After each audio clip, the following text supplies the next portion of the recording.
Rubén, muy buenas. Hola, ¿qué tal? Tú escribes un libro sobre la historia del Deportivo y te encuentras con un trofeo. Sí. Es un poco así, ¿no?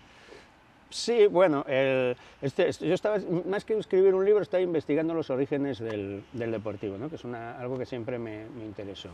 Primero empecé con los primeros años, luego fui ampliando, llegué hasta que empezaba el profesionalismo, luego amplié hasta la Guerra Civil y luego seguí hasta el ascenso a primera. Entonces esto era como un no parar, ¿no? Y llegó un momento en que dije, bueno, voy a pararme en algún momento y voy a hacer algo sobre un periodo específico, ¿no?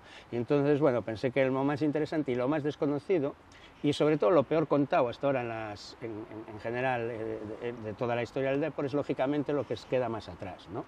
Que son esos primeros años. Y ahí yo detectaba cierta confusión en el relato, y datos contradictorios incluso, ¿no? en los textos publicados, y fue en lo que me centré, ¿no? Y a partir de ahí, pues sí, realmente yo cuando me encuentro con este tema lo que me encuentro es un partido de un trofeo. Bueno, primero las primeras noticias de que se va a celebrar un concurso España, también llamado Copa España o Copa de la Federación, y que se va a celebrar en Coruña. Esto viene en las noticias, y bueno, yo las voy siguiendo, y entonces pues voy siguiendo la evolución. Claro, ahí ves ya que es una competición y dices, anda, pero esto... ¿Y quién lo hace? La Federación Española de Clubs de Fútbol, ¿no? Como se escribía en inglés entonces la última palabra. Y dices, bueno, pues esto es la federación que organiza también, ¿no? El Campeonato de España, o sea, esto es una cosa importante. Luego ves que se publican las bases, luego ves que se juegue, luego ves que la gana el Depor y dices, hombre, pues blanco y botella, leche, ¿no? Cuando un apasionado de la historia, del deporte y fanático del Depor como eres tú, se encuentra con un posible título para el club, ¿cuál es tu reacción? Es algo muy gordo, ¿no? Sí, sí, hombre, es de mucha emoción, claro. Yo lo comparo, son cosas diferentes, ¿no? Pero hay una cosa, hay dos temas que investigo básicamente, que son Picasso en Coruña y el Deportivo, y en su día una investigación que hice con mi mujer, cambiamos el título de un cuadro de Picasso. Entonces, el título que tiene ahora ese cuadro es el que le pusimos nosotros a raíz de una investigación. Eso fue mucha emoción, claro, ponerle título a un cuadro de Picasso para alguien que estudia Picasso. Bueno, y luego, para alguien del Depor, pues poder hacer una investigación y que la conclusión sea que ha ganado un título más, pues imagínate también, ¿no? Pues eso, pues fue una emoción bastante grande. Claro, luego va pasando el tiempo, porque esto ya fue hace unos cuantos años, ¿no? Entre que empiezas ahí, bueno, pues empiezas eso, a estudiarlo, a investigarlo, a atarlo bien, digamos, ¿no? Y que sale el libro. Esto es un proceso muy largo. Entonces, bueno, pues ahí se lo vas diciendo a gentes para que corroborar esto, ¿no? Porque también es cierto que en principio te quedas un poco como abrumado, ¿no? Como diciendo, a ver, esto, o sea, es imposible que nadie lo haya visto hasta ahora, ¿no? Es una cosa muy, muy rara. Ahora te pregunto qué argumentos justifican la oficialidad de este título, que es la tesis principal que manejáis y por la que el club se ha puesto en contacto con la Federación Española de Fútbol, pero volvamos a ese momento en el que dices, hostia, es que el Deportivo ha ganado un título y no está reflejado. Llamas al club, ¿quién te coge? ¿Qué le dices? ¿Qué cara pone? Porque claro... No, yo en principio me lo guardo. Es decir, ¿cuánto tiempo te lo guardas? Porque pues esto, claro, esto es me lo guardé. Te mueres de nervios de contárselo a todo el mundo, claro. Sí, pero no lo sabía muy poca gente. Cuando tengo el libro escrito sí que lo llevo al club porque le pido una serie de fotografías para publicar en el libro, y entonces cuando les explico esto, digo yo, vamos a ver. El tema es que mi tesis es que el Depor gana un título en 1912, es decir, que no tenemos los 6 títulos, sino que tenemos 7. Entonces ahí cuando me dicen, quieto, para, ¿no? Porque entonces esto lo publicamos nosotros. Vamos a ver, explícalo bien y vamos a ver qué has escrito y a partir de ahí pues ya es un largo proceso también porque es un libro pues hay que agradecer también a la gente de diseño gráfico del club, ¿no? El esfuerzo que ha puesto. Es un libro con muchísimas fotos y una maquetación pues ciertamente compleja. La carga gráfica del libro es espectacular, sí. El libro es precioso, es una obra de arte y es para guardarlo todo el deportivismo. Sí. Y yo quería preguntarte, ¿tú sabías que físicamente existía la Copa cuando terminas el libro? No. O sea, yo realmente... Claro, de hecho era una de las cosas que a mí me fastidiaba, ¿no? Era que decía yo, si esto en el futuro, o sea, así, que es un título, cuando se hace, entras en la página web del club y pone arriba, ¿sabes?, las siluetas de los títulos. O sea, la Supercopa, la Liga, la Copa, y decía yo, claro, pero no podemos hacer, ¿qué silueta ponemos? Porque no tenemos el trofeo, ¿no?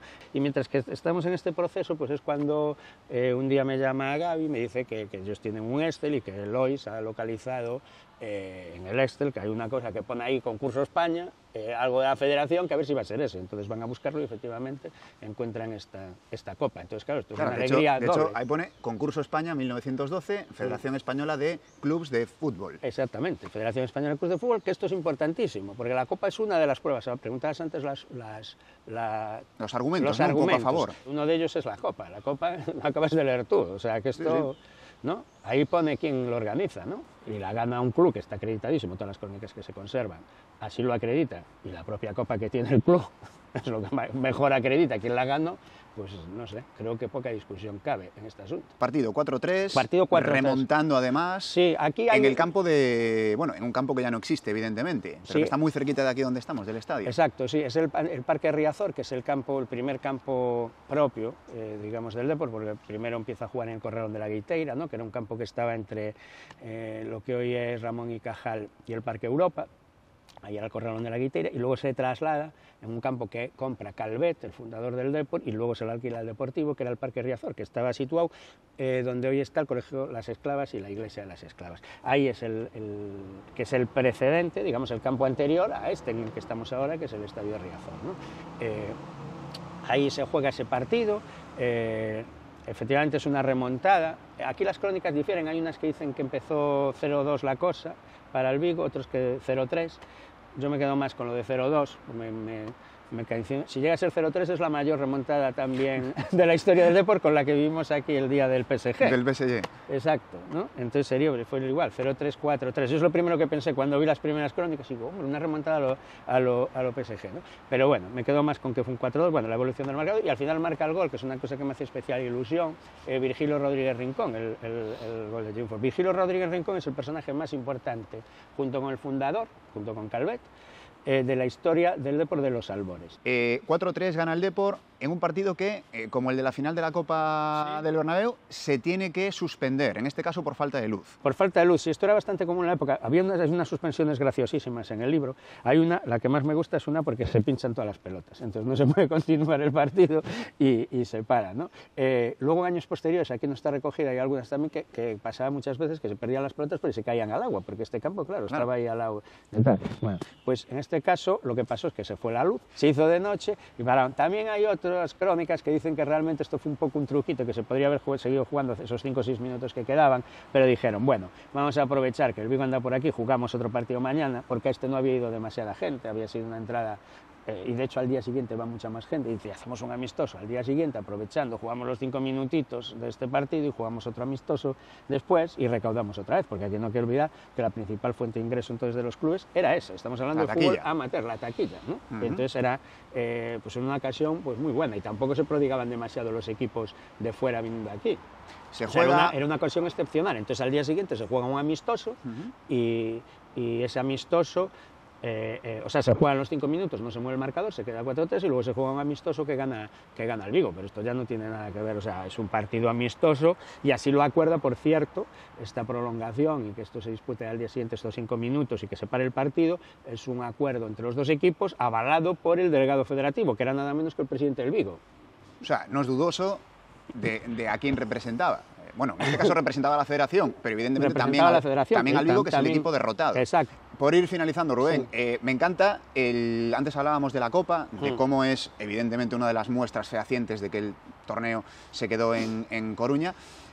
La Copa está aquí de puro milagro y por la picardía de un hombre que trabajaba en el Deportivo y que se le ocurrió que había que salvarla. Sí, sí, bueno, y efectivamente, vamos a ver, esto, la copa más antigua que se conserva en Galicia es una, y esto se entenderá ahora cuando lo acabe de explicar, es una que tiene la tumba del apóstol, ¿no?, en la parte delante. ¿Por qué se conserva esas notas? Porque en la guerra civil hay una campaña que se empieza a emprender en el sur de Galicia, en Vigo, para donar que esas copas que tenían los clubes deportivos se fundiesen y se donasen a Madrid, porque en Madrid habían sido bombardeadas las iglesias y había desaparecido todo, digamos, los objetos litúrgicos, y entonces esas copas se fundían y se iban a hacer cálices y demás para esas iglesias que durante la guerra habían sido destruidas y con ellas había desaparecido todo ese material, ¿no? Entonces el Celta hace una donación muy importante, el Racing de Ferrol también hace una donación muy importante.